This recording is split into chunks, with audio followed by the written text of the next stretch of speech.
Mini bus union बड़ी ब्रह्मणा विजयपुर पिछले 3 ध्याड़े थमां टोल प्लाजा ठंडी खुई खिलाफ हड़ताल पूरन।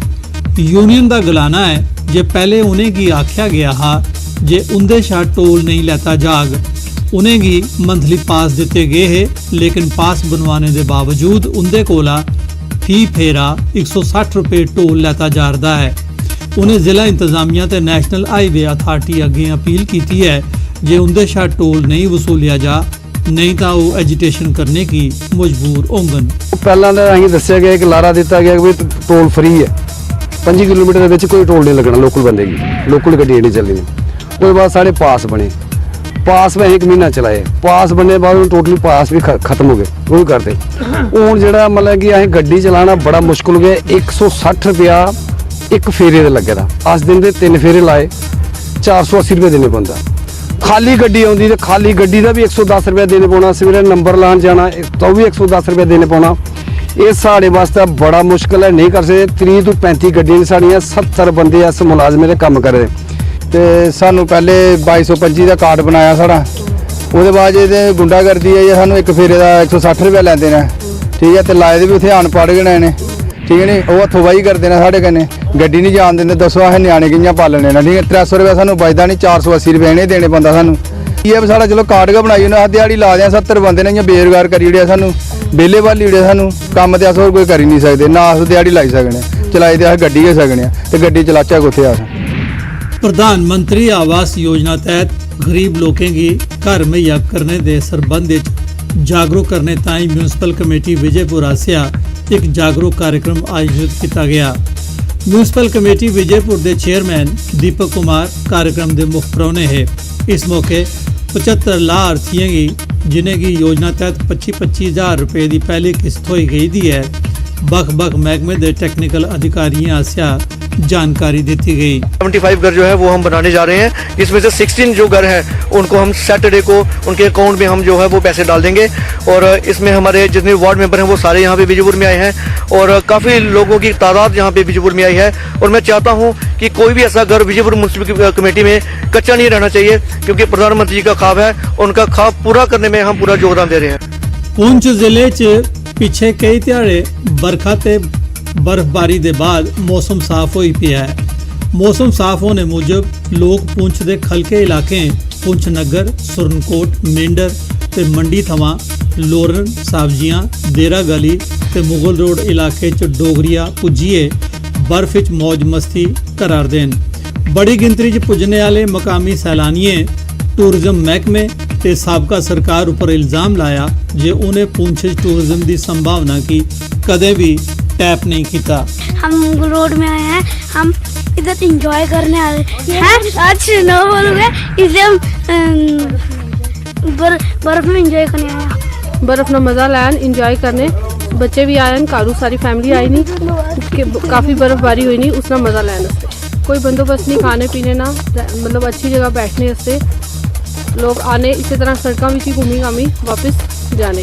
बैठने की जगह होनी चाहिए, शेड वगैरह बने होने चाहिए, जिस तरह कि लोग आवन आराम नाल बैठी मज़ा भी लवन, इस बर्फ ना मज़ा लवन, खान पियन आराम नाल। जिला पुलिस पुंछ आसिया लोकें खास करिए नौजवानों की 2 व्हीलर चलाते मौके सेफ्टी लिए जागरूक करने ताई नाखा वाले चौक पर नाका लाया गया। पुलिस ने बाइक या स्कूटी बिजन हेलमेट चलाने वाले की हेलमेट दिते ते उन्हें की हेलमेट पाइए ड्राइव करने की सलाह दी। SSP पुंछ रमेश अंगराल, DC पुंछ राहुल यादव ते और पुलिस अफसर नाके पर मौजूद है। कला थमा बिजन हेलमेट 2 व्हीलर चलाने वाले खिलाफ सख्त कार्रवाई की जाग। उम्मीद करता हूँ इसके बाद हमारे जो ट्रैफिक के नॉर्म्स हैं उनको फॉलो करेंगे हमारे जितने भी राइडर हैं, और हेलमेट जरूर पहनेंगे क्योंकि ये उनकी खुद की। रोड सेफ्टी की लिए DC कठुआ आसिया रोड सेफ्टी कमेटी की बख महकमे के अफसरें कन्नै मीटिंग लाइए जिले च होने वाले सड़क हादसों के कारणों का पता लाने ते उंदे च कमी आने का प्रयास किया जा रहा है। किस तरीके से हम इम्प्रूव कर सकें ट्रैफिक को, ताकि फैटल एक्सीडेंट्स कम हो, कैजुअलिटीज़ कम हो, इम्प्रूव करें, किस तरीके से रोड वाइडनिंग हो, किस तरीके किस जगह से हमने जो कंजेशन है किस तरीके से हटाई जाए, ताकि ये सारी चीज़ें इस कमेटी के अंदर डिस्कस की गई। भद्रवाह स्थित 4 राष्ट्रीय राइफल्स आसिया नौजवानों की स्किल डिवेलपमेंट प्रोग्राम लिए एक ट्रेनिंग प्रोग्राम शुरू किया गया है। ऑपरेशन सद्भावना तहत चलाए जा रहे महीना भर ट्रेनिंग प्रोग्राम राहें डोडा जिले के बेरोजगार नौजवानों की JCB मशीन ते रोड रोलर चलाने ते उनका रख रखाव करने संबंधी सिखलाई दी जा रही है। New bus stand Bhaderwah Thar place मरम्मत ते भद्रवाह के 20 नौजवानों की ट्रेनिंग दी जा रही है तां जे वो इत्थे JCB चलाने वाले की थोड़ ते लोड़ की पूरा करी सकन। पूरे भारत में प्रॉब्लम है, जो एम्प्लॉयमेंट की प्रॉब्लम है, तो उसी विचार विमर्श में ये डिसाइड किया गया कि जो अनएम्प्लॉयड यूथ है, लोकल यूथ है, उनको इस तरह का कुछ कोर्सेज करवाए जाएं जिससे उनका स्किल डेवलप हो। नौजवान काफ़ी अनएम्प्लॉयड हैं, जिस भद्रवाह में बिहार गल तो काफ़ी अनएम्प्लॉयड यूथ है, ठीक है। तो अगर अस JCB चलाना सीखी गल तो कोई काम होए कुछ होए तो एन सोर्स ऑफ इनकम बनी गन वक्त पैसे तन करी थोड़ी। DC रजौरी नज़ीर अहमद शेख होरें गवर्नमेंट मैडिकल कॉलेज रजौरी का चानचक दौरा लाया ते मरीजें कन्नै मलाटी की। बाद विच न्यूज़ 18 कन्नै गलकत करदे होई नज़ीर अहमद शेख होरें गलाया जे दौरे का मकसद मैडिकल कॉलेज की हालत च सुधार आनना ते अस्पताल की ज़मीन थमां नजायज़ कब्जे की तौलें हटाना है।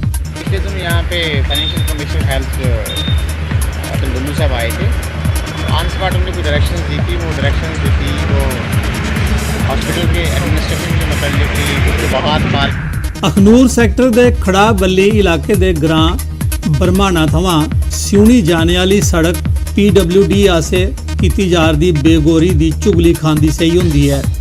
PWD ने 2 किलोमीटर के टोटे उपर लुक ते पाई, लेकिन सड़क का बाकी हिस्सा खोरे की कच्चा गए रौन दिता। इसका खमियाजा सड़क उपर चलने वाली गड्डियां ते आने जाने वाले की भुगतने पवरदा है। बड़ी समस्या हमारी रोड की, ये रोज का हमारा आने जाने का रास्ता होता है। जो स्कूल के बच्चे हैं बेचारे बहुत बड़े बेदर होते हैं, तो उनके लिए ये बहुत ही परेशानी का सामना करना पड़ता है।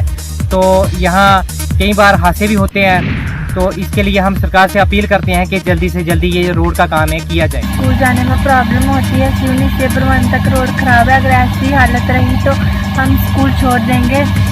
सरकार के आगे हमारी प्रार्थना है कि जल्द से जल्द ये रोड बनाया जाए। रजौरी जिले के कालाकोट इलाके के ग्रां बटेड़ा के हैल्थ सब सेंटर की बिल्डिंग की माड़ी हालत मूजब इलाज मुआलजे ताईं आने वाले लोगों की बड़ी मुश्किल का सामना करने पवरदा है।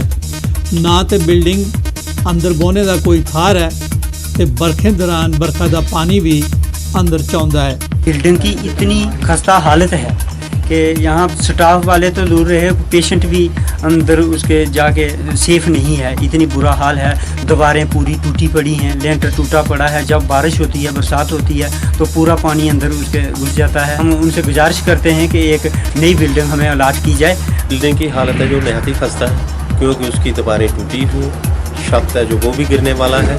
वो जहाँ जितने भी मुलाजिम हैं उसमें वो भी बेचारे डरते हैं अंदर बैठने से, वो भी कुर्सियाँ लगाकर बाहर बैठते हैं।